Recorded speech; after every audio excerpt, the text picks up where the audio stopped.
papakain sa mga sisiw. Kaya mga sisiw, mga kabagwis, yung sumunod sa mga sisiw ko. Ito. Ayan. Yung si piraso mga kabagwis yan. Ayan mga kabagwis. Mga kabagwis, kaya nga pala may ganitong talbos ng kangkong para meron silang libangan, hindi sila mag-away-away. Kasi mga kabagwis. Ito na sila mga kabagwis.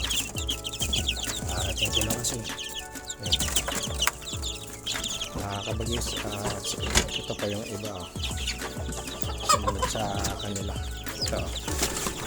Kabagwis. Kasi ng tubig.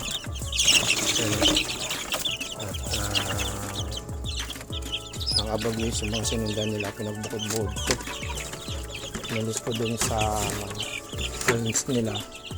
Pinaglagyan ko kasi ito, mga kabagwis, nilinis ko, pinalitan ko ng ibang ipa. Mga kabagwis, binukod ko muna sila mga kabagwis kasi yung iba kasi nag-away-away sa mga kabagwis. Yung ito yung mga iba ko mga 3 months mga kabagwis, nagti 3 months, 2 months may higit. Ayun sila mga kabagwis. Yung mga nakalagay doon mga kabagwis, ito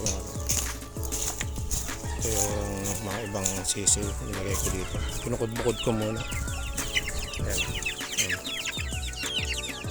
Mga kabagwis, ayan sila. Marami mga kabagwis yan. Binukod-bukod ko muna.